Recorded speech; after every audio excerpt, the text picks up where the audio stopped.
branding agency, and we also do recruiting. And if you want to know more about meritocracy, please ask Chiara after the event. She is my colleague.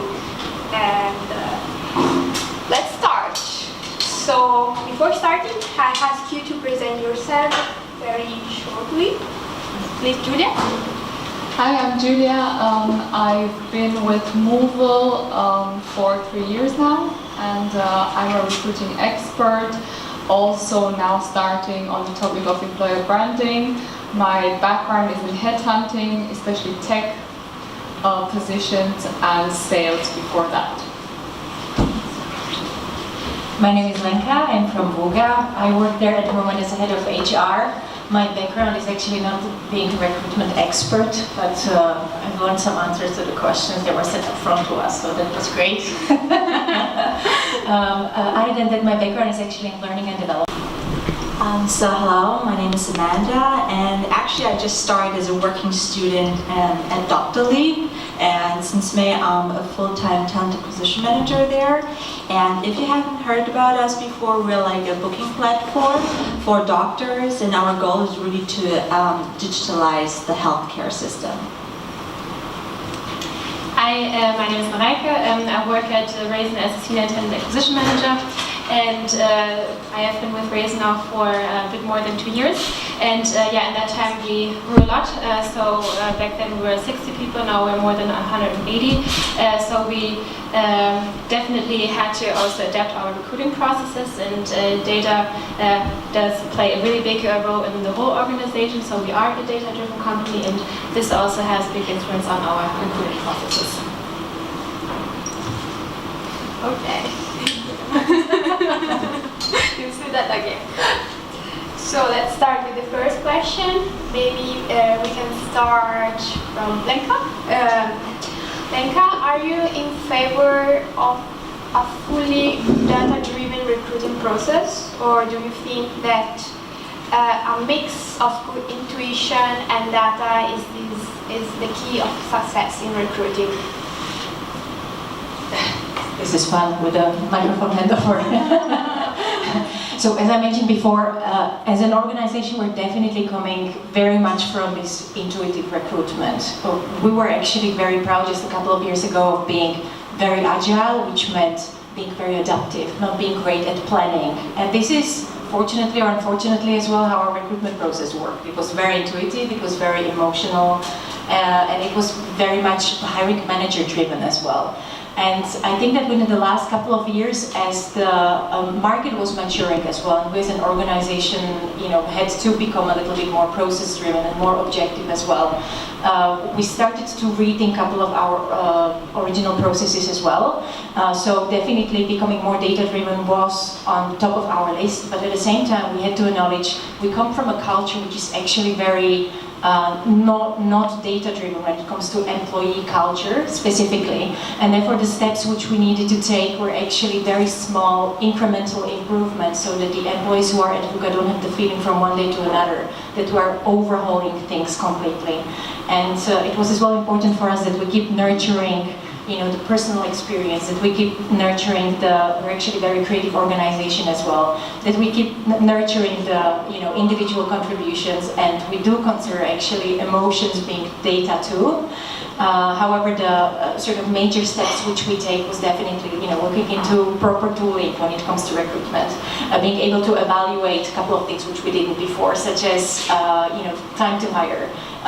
We started to look at our cost a little bit better as well, but as I said, all of those things were introduced little by little as it made sense, so that, as I said, our employees hiring managers don't have the feeling that we are basically a completely new company from one day to another, rather making steps which are really serving the employees hiring managers, and at the same time still provide a candidate experience which is very personal and very delicious in a sense.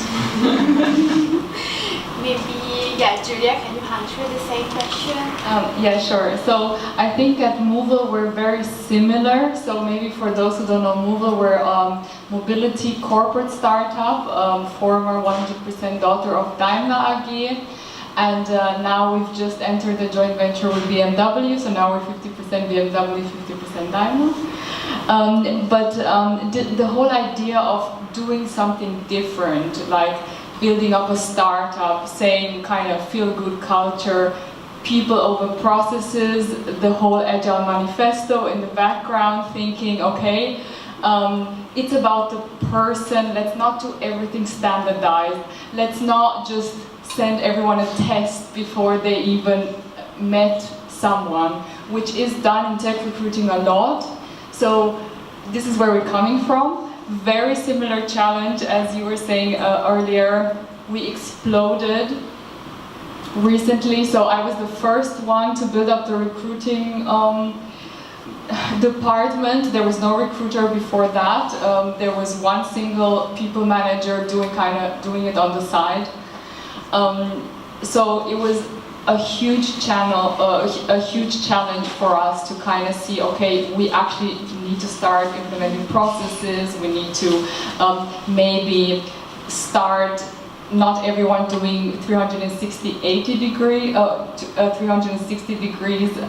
recruiting, but maybe specialize a little bit, have someone who's doing more sourcing, someone who's doing more interviews, and this way kind of building up the recruiting department differently. But in my own opinion, I think as long as people interact with each other at work, it's almost impossible to have it 100% data-driven. I'm totally for data-driven to a certain extent, but as long as people interact with each other beforehand and we have a culture, then we need to make sure that people fit our culture rather than just have the skill set. I mean, I would rather hire someone that doesn't have the skills yet, but that I see potential in, than someone who doesn't fit in the team and might disturb the whole thing, because that's, I think, from a company perspective, more costly in the end. Maybe Amanda, do you want to add something? I might shorten that a little bit, but like the idea that we're having is basically that the people are the company, and we really mean it, because Doctolib wouldn't be where it is without the people that are working for it. And actually it says already everything, that it's about people, it's about building a relationship with even a candidate you think you wanted to hire, and also building trust and building like a great experience for this person. So therefore it should be like a combination of it, or even maybe more gut intuition, because at the end you know your team, you know what people might fit into the company, and which will make also the company grow more. So what we're doing is actually trying to quantify this personal aspect of it. So yes, it does exist, and so what we have is we have clear recruiting dimensions that we use for all the positions, and one of them is, for instance, personal fit, which is then also on a scale from 1 to 5. This is like this personal gut feeling. Do I feel comfortable with that person? Can I see that person working here? But at the same time, we do quantify it and also take all the people who are involved, for instance, in processes as data points. So in the end, in order to grow and scale on a high level, I think we need data-driven, and I don't think one kind of is it data or is it feeling, but actually we can also try to quantify this feeling to a certain extent to make it, and also not only have one person feel something, but take, let's say, us feeling, yes, it's definitely a go from personal side, and use that as a data point in the end. Maybe one more thing. Yeah, sure. One more thing I'd like to add, it's like, I think it's really the mix. So to know where to implement certain tools in the process, to actually have the recruiters concentrate on other more important tasks. So what we've noticed is that we spend a lot of time in things that could be optimized, that a chatbot could really help with, like really small questions that come again and again and again, that kind of disrupt this whole process. I think it's important to kind of know where to implement automation and be more data-driven and be more, artificial intelligence driven. and where to listen to your gut feeling. Thank you. So in connection to what you have said, what is the main improvement you have introduced in your recruiting process in the last years or month to make it more data-driven? You want to start, Julia? Yeah, I mean, I think we're at the beginning of it. So a few months ago we started with Greenhouse. It's a candidate management tool that is extremely,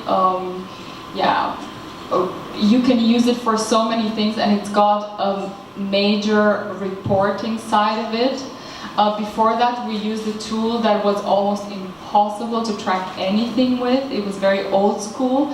So to us, really measuring the whole process or the whole funnel from the application or the job being posted or active sourcing starting to the hire, to just see, okay, what are the steps, how long do the steps take, where's the bottleneck maybe, cost per hire. So we work with different sourcing tools, but also we still have some job ads out there, which I think most companies do. Just see, okay, which are the relevant platforms? Does it make sense for a tech ad to be on LinkedIn? Like for us, we found out it makes absolutely no sense. Neither on Glassdoor, neither on Indeed. Things like this. I mean, just, it's not one particular tool or one particular process, but just look at the data and really listen to it and take data-driven decisions. So we have originally started with reporting a couple of years ago, I think maybe 3 or 4 years back, and it was actually a sort of very recruitment-driven report. And I think that, so I have to give kudos to my colleague Method and Sam Tepuzis, who is sitting here, because it was actually a very important first step. But I think that major improvement happened in the last 12 months when we connected the talent acquisition or the recruitment metrics together with HR metrics. And what we're able to really see is we became better at prediction modeling. We now understand how many people do we need to relocate. We understand what is the cost of it. We understand how much time does it take us to hire somebody from within EU, how much time does it take us to hire somebody from outside of the EU as well. And this is essentially something we have now as well, a great overview about what are all the different seniority levels in our organization. 2 equally good candidates that we should make a decision from, a certain location or not, because it makes sense in terms of cost, or because it makes sense because of the market which we want to attract as well. And so I think that the major improvement really was that the leadership now is able to really see how the recruitment plus the HR work really contributes to the numbers and business outcomes of the organization. And this was actually a really gradual process as well. So it didn't happen from one moment to another. It was basically education. And I think this is a major improvement I'm really, really proud of in the last couple of months, talking about data-driven. We also have reports, and what I can say about our reports is mostly that on the opposite to yours, we're looking for sites where it's where we can post our job offers on a more general basis, like for instance on Stepstone or LinkedIn also, because for positions as a sales manager, we need a wider range of people to look at it. And what we're for instance doing is we're looking on SimilarWeb, and where you can post different job offers, we look at it and see how many people are clicking on this website, how many people are looking at it to see, to look for jobs actually there, and then it makes more sense for us also to post something there, and then we get feedback from there. Also to kind of say that we make it more data-driven is that we evolved a strategy which we call the 9 golden rules. When we are doing our interviews, that we have certain questions or certain abilities that the people have to bring in, so that we can categorize them whether they're fitting for our company, our culture, or like from the job description in general. So it's like more a human data-driven thing, but still it kind of implements it. I guess we did a combination of all of it. So on the one hand side, what I mentioned about the process in itself, to make it more scalable and to make it more objective for us as well as for the candidate. I mean, in the end, it's not just a way for us to make our life easier, but also for the candidate experience in the end, knowing, okay, this is what I'm being evaluated on. And so this on the one hand side, and also in terms of as a feedback for us, so knowing how are things going, like is the channel working, looking at conversion rates, also taking a look at, we can't find anyone for this role, why might this be the case, and then discussing that with the hiring manager. Maybe the profile is too complicated, can we change it somehow, and then again compare how is the conversion now, or job title or something. We also tried out like gender phrasing. For certain roles we only got really a lot of male applicants, and then we tried using a tool to make it a bit more female, and yes, we could compare, yes, we had got more female applications. So on the one hand side, like the process in itself, but then also always evaluating how are we doing here, and using those data not only for us, but also to communicate with the counterparts, so the hiring manager, and that also that person knows what are you guys actually doing. Stop there. Which channels do you use to post your job offers? How do you evaluate their effectiveness? Which matrix you use? I couldn't list all of them because there are a lot. Okay. And also it very much depends on the role, but we always try, and so we always have a test, and then also check, okay, within a month how many applications did we receive, quantity and quality.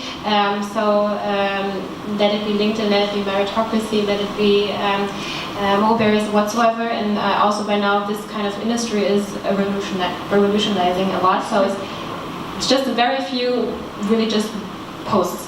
So a lot of other systems involved, pre-selection whatsoever, and so we mainly, at first, quantity is what is the most obvious, and then after a while I also see, okay, quality is really good or is really not that good, and so those are then the data that we use, and also of course how much time does it take me to deal with that kind of platform, because they are really good platforms, but they do need a lot of maintenance. Okay.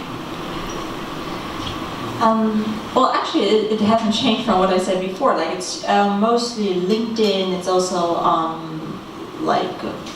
what we are doing is like also passive and active sourcing. Like passive sourcing is for us where people are actually applying to us, which comes like through maybe LinkedIn, Stepstone, might be also Gründerszene. But then we do also a lot of active sourcing, which is also like from these two platforms. And we also like go to different events or fairs, for instance. And how do we kind of measure it is also to see it at the end, how many have we hired, how content people are actually in our company in all this process. So that's sort of how we're measuring it, more like on this basis. So I don't think I have much to add to this. We do hire relatively specialized positions as well. For instance, we do have a bunch of engineers in the company, but we do have artists as well. We do have product people, marketing people, and so it's important that we do target them with ads where they would likely find them as well. But I think lately, and this is something which we've been neglecting for a long period of time as well, the employee branding just seems to be the most important thing. Basically showing people our office is very important. So really thinking about what is value proposition for our organization. We're very proud of our office, as I mentioned. So just be out there showing the best things is actually very, very important. People nowadays are as well very effective with their time, or lazy if you like. And so the easiest thing to show what the company can do for everybody is definitely having something where you can just easily click and consume the content as well, except from the traditional sources as well. Yeah, I mean, it's similar. We have a lot of specialized positions, so we try to get away a little bit from just posting ads. It's very hard because it's convenient. However, the quantity is sometimes just, yeah, we're overwhelmed, especially the small recruiting department. If you're too busy just screening, you are really taking away people's attention from what's important. I think retention can be, for example, a very powerful data to look at. Just see, like, okay, why are we concentrating on like recruiting, and maybe forgetting development of people that are already with us, or finding out how they are. Also, 1/4 of our hired positions are actually through referrals. This is for us a very strong channel. We have a referral program, employee referral program, and this is, I think, the quality of the hire and also the quality of the candidate experience at the end is so much more important than to just get the job ads out there. This is just kind of like our approach on it. Thank you. About the CV, do you think that the CV is still the primary source of information about the candidate, or do you use any other data source like social media to make an holistic view of the candidate? Yeah, I think we do have some very old school hiring managers, and it takes a lot of how do you say, consulting from our side to make them understand, okay, we live in a world where maybe the CV and the motivation letter, and sometimes they're asking for actual grades from university or degrees, where we're like, okay. But yeah, so for us, LinkedIn, I think is very important. I always look on LinkedIn, and then GitHub for technical candidates. I always ask for the GitHub account, forward it to someone in the team and say, hey, any relevant projects here, what do you think? At the end of the day, I really think that the CV is kind of dying out, and to me it's not even that important anymore. When I active source and someone, I already see his LinkedIn, I really don't think I have to ask for the CV. I almost feel bad asking for the CV. It's like, okay, I'm approaching you, I want you. I should not make you go out of your way to kind of send me all this. I tend to agree with everything you said, except I just caught myself today. We're actually hiring for an HR position with my team, and I really saw how I'm actually a slave of a CV, right? I look at it and it has to look nice and neat, and all the information has to be aligned how I like it. But looking at the sort of more creative jobs which we're hiring for, a CV would be absolutely irrelevant. So in case of an artist, we would look into a portfolio. In case of an engineer, actually a lot of them wouldn't have to have a traditional education at all, right? I mean, they start coding when they are young kids, and by the time they are 15, 16, they have some great projects to show. So we're definitely looking at the code base, and I think, showing passion in this particular case is for us much more important than a nice and tidy CV. I feel so guilty about my evaluation of CVs today. So I agree, CV definitely dying out. Looking into social media, this is not what we are doing at all. As you mentioned, LinkedIn certainly, but other than that, looking rather in the sort of alternative ways how the people or our future candidates can really share their experience and their passion projects, because in the end we're a games company as well, and we do embrace creative ways how people present themselves as well. Well, I wouldn't say that CVs are dying out or that they should die out. I just think that we have to think about CVs a bit more different. And I think it also depends on the candidate who is like applying. For instance, I mean, he's presenting himself in a CV, and a CV can look super differently. I mean, sometimes we're getting CVs which are putting so much heart into it. So why not taking it already as a first great point for this candidate? Or you can make like a video CV, for instance, and present yourself in a video. I mean, that's a very creative way how you can present yourself. So I would just define CVs differently, but also what happens to me on a daily basis, that for instance I approach someone on LinkedIn and people are just calling me and I'm having like immediately a phone interview with them because they're having time, I'm having time, so why not? So of course, after I got to know this person and I already have seen the LinkedIn profile of this person, why should I ask for another CV then? So I think it's just a very different approach on just certain things, and we should not like generalize it. And regarding like the different platforms, whether we're using like social media or not, I think it also depends in which field you're working. Like if you're, of course, like in a more artistic field, maybe like social media, Instagram, Facebook, like where you're presenting yourself very artistically, is a very good source to find out whether this person might be a fit for you. But maybe on a more business level, I think LinkedIn and Sync are, you know, just saying way more about this person, and maybe Facebook and Instagram might not be so interesting in this case. Again, I'm a mix of both. So I would say no, CV is not the primary source, but it can be a first source. And especially for tech positions, it's a completely different story. Although I admit I also appreciate a nicely or a readable CV. And it kind of shows me that someone is able to structure what they have been working on. However, what we find is the most predictive source in the end is then, for instance, a work sample, like having, let's say, a code challenge or a presentation or something where you really see what are they doing, and this is the most predictive. In the end, the CV, yes, it oftentimes does serve as an entrance to kind of get the foot into the door. Sometimes it might be redundant in terms of LinkedIn and so on, but I think it can also be a chance. Especially if you may not have the, let's say, most fitting CV, make it a bit more fitting or like personalize it a bit more. And especially in combination maybe with a cover letter. Sometimes CVs are, like we're looking for a marketing manager, and someone has been working as a marketing manager for 5 years. Yes, I get the idea. Someone wants to change jobs, I don't get the idea. And then a cover letter might be nice for me to understand their reasoning, where do they come from.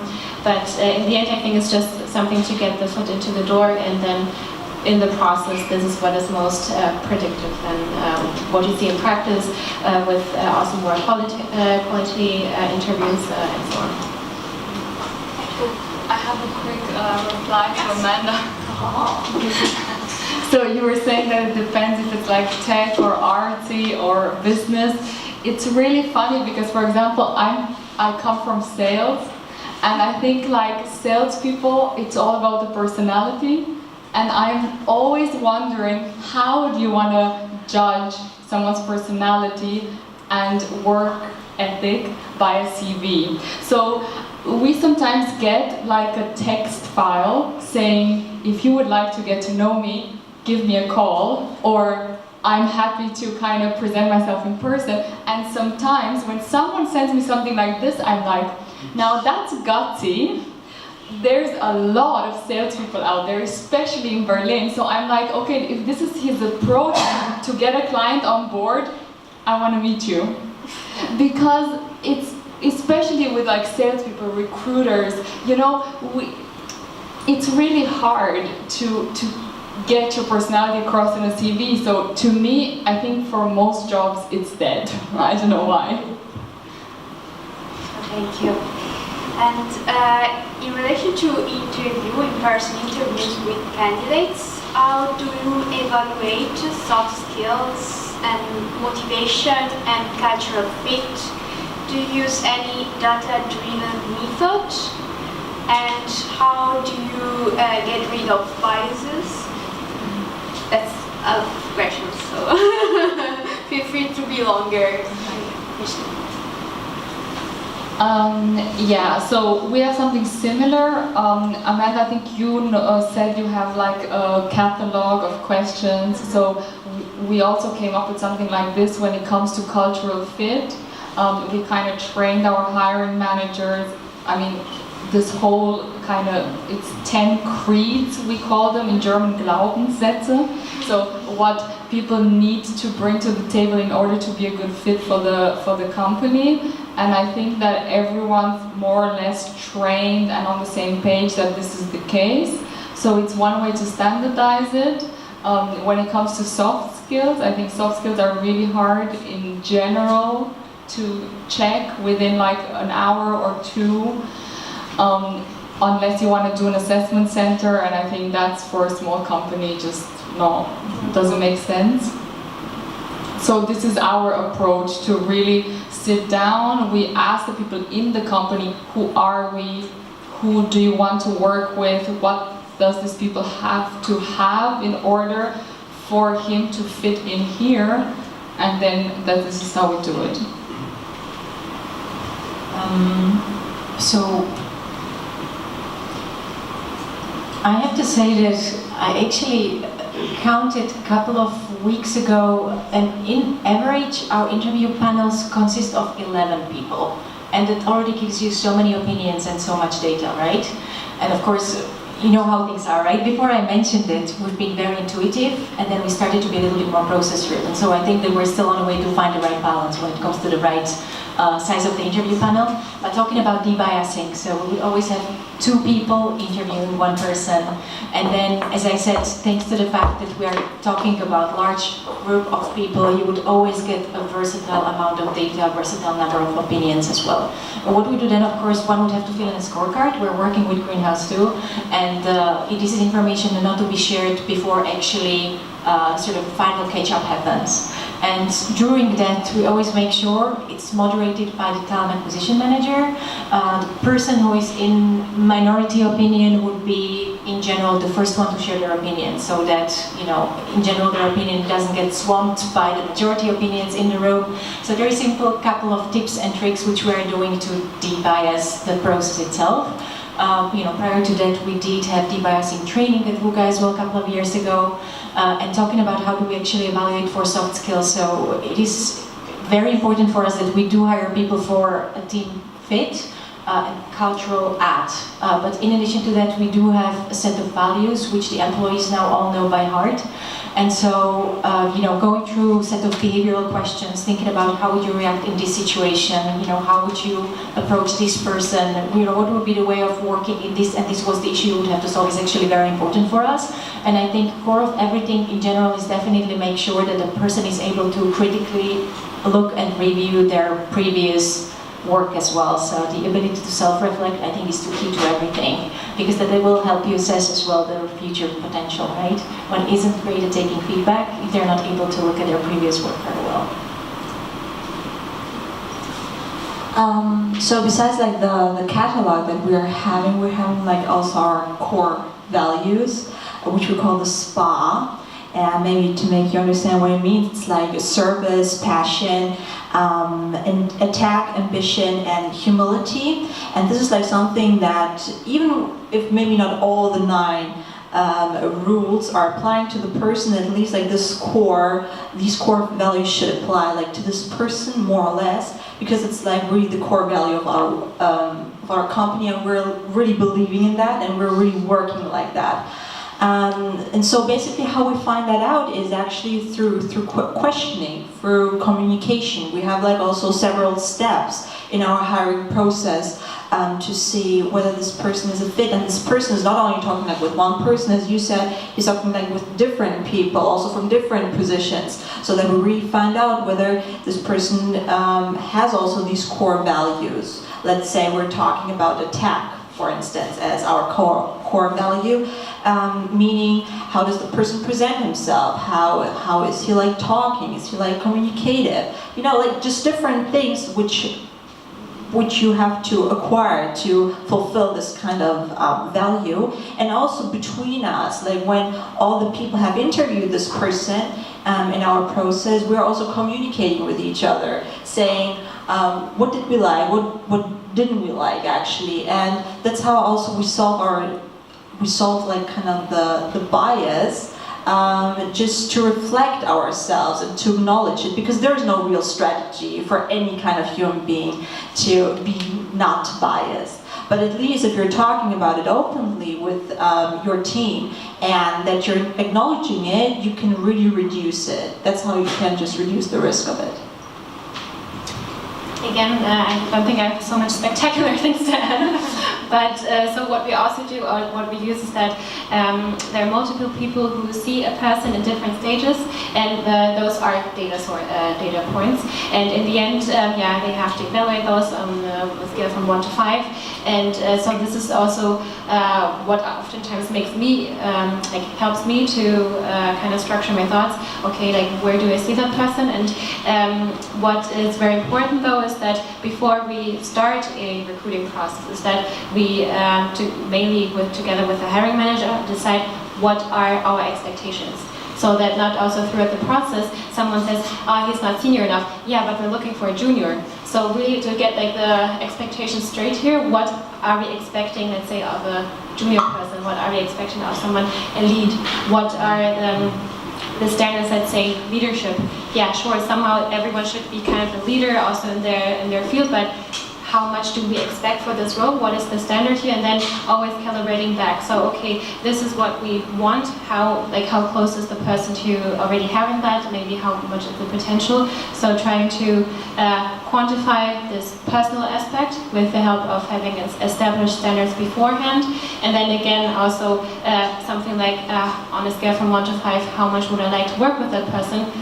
You are able to quantify in the end and then have let's say 6 people involved in the process having an opinion here, and based on that we also have like experience-based interviewing. So what has a person done, and then I think there is a way to make things more data-driven, keep it personal, and trying to eliminate the bias as much as possible.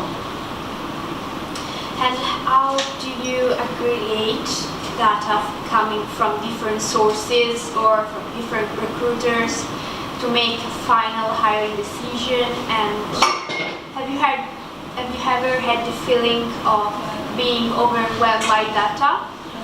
And did you ever suffer of decision paralysis? So maybe to answer the second question first, no, I've never been overwhelmed by data. I think the more data, the better, because it helps. However, you really have to think about, is that data bringing me any value? So it's really not just about the amount of data, but the amount of relevant data. And we are a data-driven company, but we're really also not there yet, especially when it comes to recruiting. We are still collecting, because the more you have there, the more it also is predictive of something. So I haven't been overwhelmed yet, because we don't have enough yet, and because you also have to decide what data is relevant. And we in the end collect the different data as already proposed before. So people leave their evaluations in the ATS, not to be disclosed for others, and then in the end we kind of come together and discuss. Explaining why did you give a 3, why did you give a 2 or something, and so in the end we can come to an agreement, and also there is then no compromise. So obviously if you say, sure, the person should learn a bit more this and that skill in the sense of the technology, for instance, it's much easier learned than, let's say, a personality trait.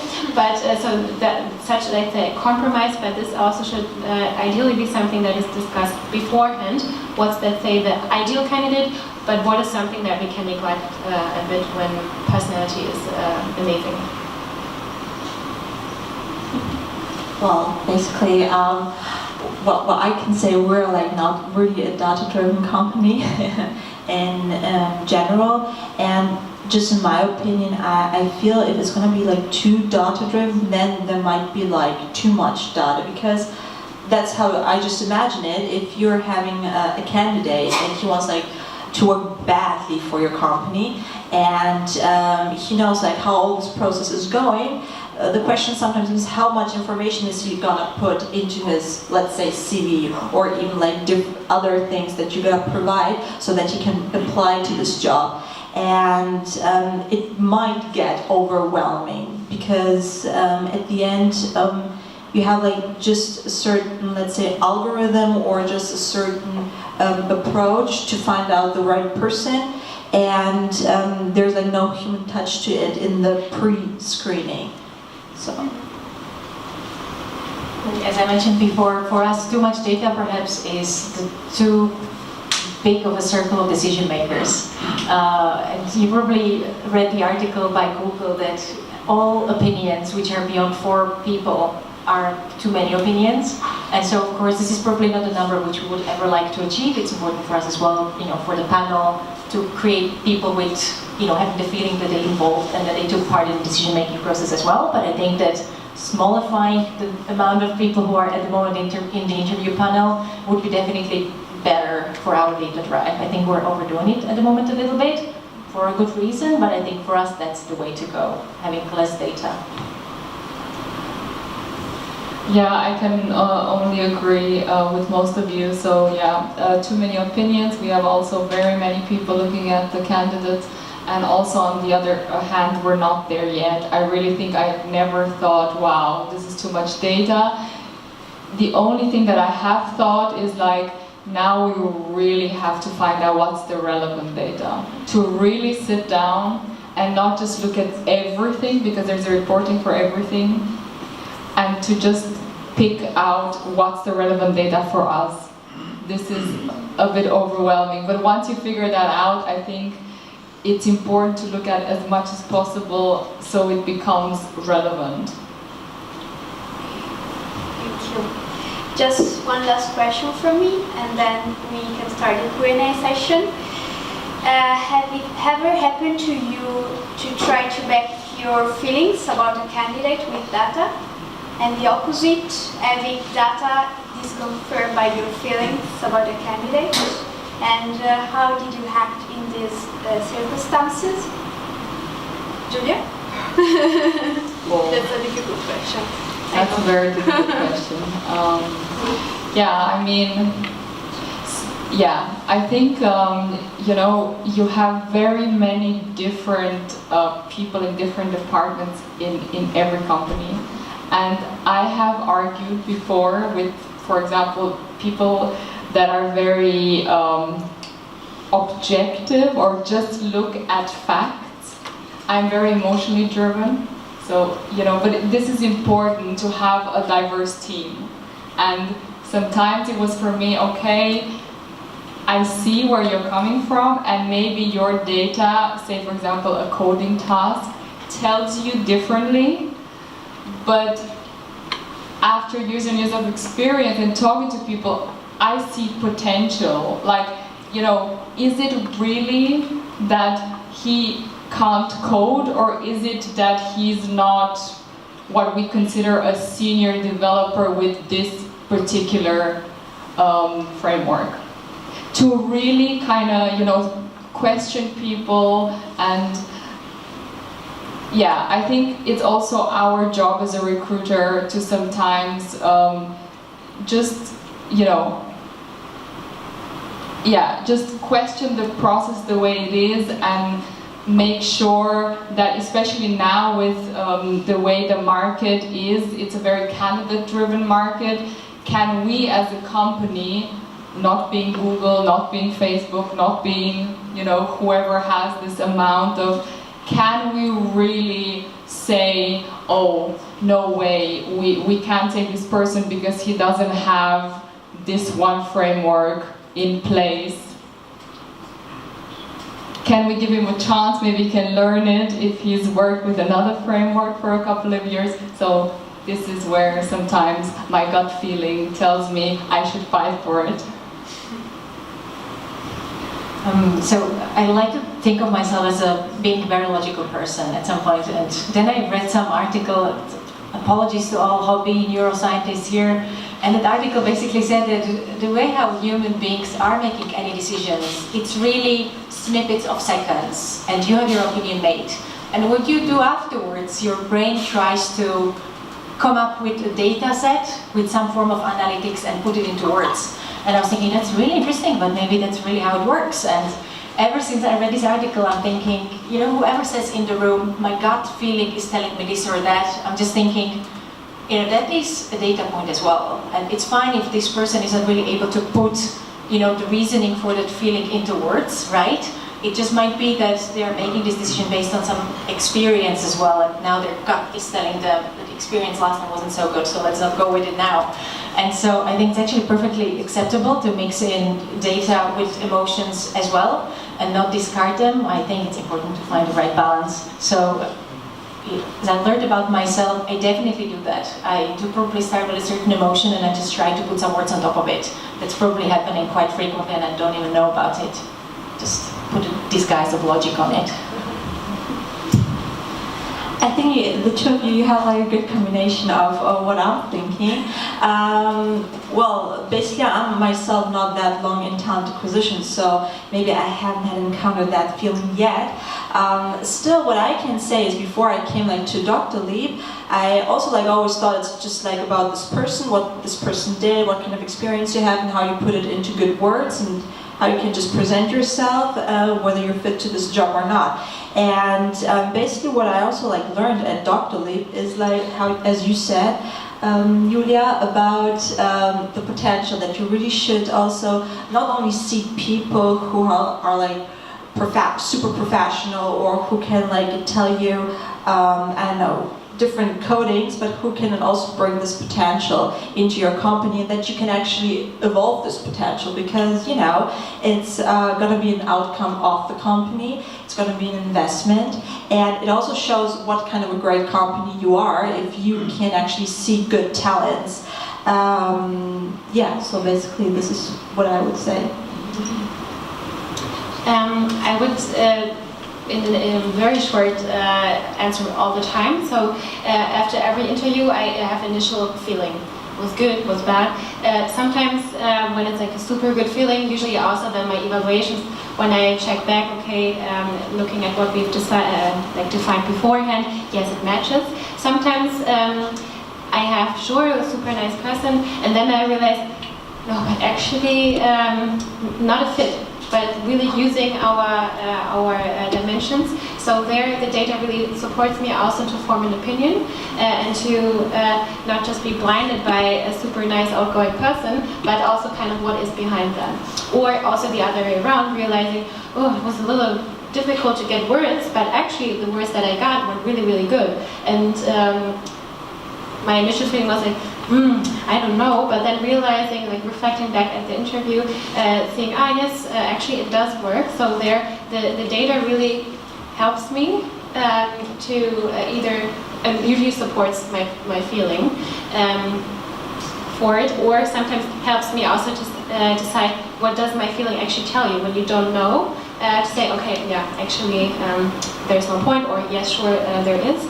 And overall, if I'm not sure, just because of my gut feeling, I usually proceed, because then I can have a second opinion as another data point, and not just me saying, I don't feel it. And this way, then at least have, with the second round, two people looking at it, and if both don't have a good feeling, then usually it already tells you something, and then it's not just me, my individual personality experience whatsoever, but at least more data points for it. And we also already had basically amazing candidates with a technical fit, and actually there was not so much wrong with it, but then in the end everyone said it was not just one person saying no, let's not do it, and ignore all the other data points, but different people being a data point on, let's say, personal fit. Thank you. So is there any question from the public? Thank you. First question. Awesome. I actually have a question to Lenka directly. I hope it's okay. You mentioned that team fit and cultural add, and I'm absolutely curious to hear why did you come up with that? How do you define those two? And also how do you measure that, of course, in the interview? Thank God I said in my first sentence that we are very bad at measuring stuff in where I work. But so for us, team fit is really, really important because I mean, nowadays it's very important to talk about diversity, and I think that how diversity looks at Wooga, it really is, you find yourself being in a team where an engineer, an artist, a product person, a business person, a producer need to work together effectively day to day. And you know, the traditional view of an engineer can just sit down and code for hours is just so not true at Wooga whatsoever. And so I think somebody mentioned it here as well. So you know, no matter what the ideal skill set of an engineer is, in the end, if the person cannot really make themselves understood, doesn't scream on time that stuff doesn't get done, etc., etc., etc., it will just not work for this particular team as well. I have to say that our teams are working relatively similarly. I said that we have a set of values which we're really, really proud of. You know, and some of them is, for instance, thoughtful communication, and that really means being honest but not hurtful. As well, flag things on time. It's very important. Accountability is one of our other important values as well. Knowledge sharing is one of our important values. And so thanks to the values, we're able to cover a lot of things which are important for, you know, not our culture as a company, but as well on a team level as well. And so, as I said, team fit very important because day to day, you would just feel miserable if you can't work, communicate, and have productive fights with people you work with day to day. In the end, you know, game production is very much about working on something and then throwing it away. Working on something and then find out that you have actually failed because the numbers are not good enough. And so you find yourself, you know, day to day in situations which are actually very difficult to manage. You have to be in an environment where you're able to talk to people, as I said, fight with people, but people will as well have your back when that's necessary. And in terms of cultural ed, we are a global company, we're working for a global audience, and so it is just only one thing which makes sense for us, to hire as well from the market and for the markets where we want to be successful. And if we just keep on looking at what we have and making sure that people are basically assimilated into the pool of people which we have, we won't get better. And you know, it might happen that after a couple of months or years we find out that we are behind the curve and not good enough anymore. So therefore the ad. Thank you. Can I add something? Yes, sure. If I understand you correctly, you mentioned personal fit is very important, and then, for instance, providing feedback, being communicative about your work and so on, kind of covers that. For us, we try to kind of make this personal fit really just, can I personally imagine working with a person? And for instance, if we require, which we require of a lot of people, but for some even more, to be a very communicative person, then this is actually part of like technical skills, because it's a skill that we can also then test and see, okay, super communicative or not, or like the way they talk. So we try also to make these things that sure do play a role also with cultural principles, feedback culture, but more as a skill, instead of having everything in the personal fit, like does my feeling say yes, but trying what is possible to make it again a skill, so that it can be as a combination. Is there any other questions? Okay. Hi. Yeah. Thanks for the discussion. I have a question to Mareike. You've mentioned that you came up with like a new, let's say, innovative way within your job description to attract kind of more female candidates, or in general, like to prevent gender bias. That sounds really interesting. I would like to hear more about that. Like, what exactly you guys have done and how did it result? Yeah. Basically what we did is, I currently don't remember the tool, but there was a tool where you can, I think you can almost just Google like gender phrasing, where you can add your, let's say your description, and then the tool automatically identifies certain words that are typically more female and or more male. So for instance, you can either say lead your team towards great results and be ambitious. This would be very male, like more strong. Or you say you are a great communicator and team player, and together with the team you achieve big, let's say, impact or so. So I'm not sure whether all the words are now very female and male, but there are certain things that are based on studies, more male than female, and there are tools for that to help you. And there are also studies, for instance, also with like German phrasing, not just having the MVD in parentheses, but having the really Leiterin, that this actually does make a difference because it does make you start to think, Rin, oh, that's me. So there are studies for it, and then we just tried to implement whatever is out there and try it out. Very interesting.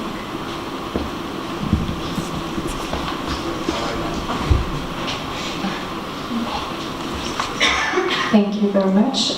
So I actually have two questions, and it's not directed to anyone particularly. I'm sure everyone has a very good answer to that. So the first question is really, how did you define what were the interesting data to track for you specifically, because we are right in the middle of this process. To track this data, you mentioned you use an applicant tracking system. We personally use smart recruiters, which is also pretty good in data tracking, but I guess it all depends on how people use this system and how they use it properly. So how do you make sure also that people understand the value of using properly the tool to be able to have the right data? One sponsor. So I think in the end, deciding on which data is relevant for you, you have to decide what is your end goal. So let's say the hire for itself, okay, what kind of factors do influence the hire in the end? The way that the company says yes to the person, but also that the person says yes. And then, for instance, time is an issue, so time to hire is relevant, especially if you have a qualified candidate that is also in processes with other people. Time to respond, for instance, was something that we were working on last year a lot. It used to be 10, and we're like, that's too long, let's reduce it to 5. And we then kept on going and kind of checking back. And now, yeah, it's actually in our system, at least after 5 days, we say something. And so really say, okay, which data, what is your result, and what has influence on that result. If it's then in the end retention, you might identify personal fit, super strong data point, how can you make sure? Or maybe you want to refill a position because it didn't work out before, and issue was leadership skills. Okay, how can we better assess leadership skills? Is there a test? Is there a case study whatsoever? Do you want to add something? It's No. Okay. Yeah, maybe we have time for the last two questions. Then our speakers will be here for the networking, so you can ask them directly. Okay? Okay, thank you. I actually have a scenario question. For example, imagine there are two candidates, candidate A and a candidate B, and candidate A is actually a finance person, and this person has been working in finance for 5 years and very good at reading data. And candidate B is a HR person, HR generalist, and also working in HR for 5 years, but this person is very good, very bad at reading data. And now your company is going to hire a people analytics. For this position, which candidate has would have the better chance to get the job, in your opinion, and also why? Considering all other factors are the same, for example, like culture fit and these are the same. Yeah, thanks. One sponsor. Someone. I would say, I guess it really depends on what you need. So if you, and also the motivation of the person, of the generalist. So is that someone who is bad with data but really wants to improve, wants to, I don't know, participate in workshops, have a mentorship or something. If you need someone who's kind of ready to jump on it, I would say, and we say, okay, we really need someone analytical, strong with numbers. Then if all things equal, so also personal fit is equal, I would go ahead with the one that is fitting better with the technical skills. But again, what do you need? What does that person have to do? What is the goal of hiring that person for the organization? And which person might have the better impact? Last question. Last question. Sorry. Yeah. Oh, sorry. I just wanted to add that with every new skill which we're hiring in the team, we're always looking into how the people who are already on the team could potentially fill at least part of the aspects, right? Because it's very important that the people within HR are not only responsible for the development of people in the company, but as well have the ability to develop themselves. And so for every skill set, I think that the first consideration should always be, can somebody in the team already match some of those skills if we give them proper training? But other than that, I think that the logic is sound, right? If you're after data and you think that the finance person is the right one, then it makes total sense. But if you're looking at somebody who will be actually educating the company, making sure that the relationship is built so that people understand what the data means as well, you might be looking at a different skill set altogether, right? And then, looking into people versus finance-driven may not necessarily be, such a binary decision-making information. Last question. Thank you. Well, my name is Hamlet. First of all, let me thank you all for the fantastic discussion. So my question is the following. Alex asked about CVs, like how alive they are, and I want to ask about cover letters. So first, why will not your companies ask for cover letters until today? Is cover letters, and the last question, well, you can just skip this one, but do you ever read any of those cover letters or no?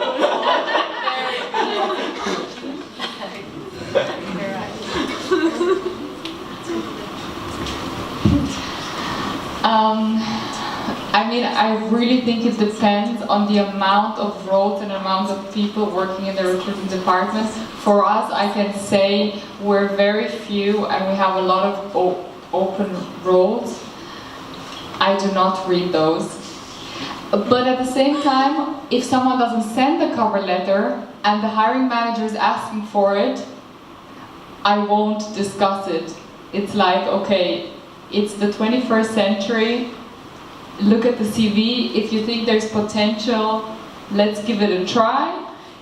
It's not about the cover letter. I know, it depends on the position, I think you said that before.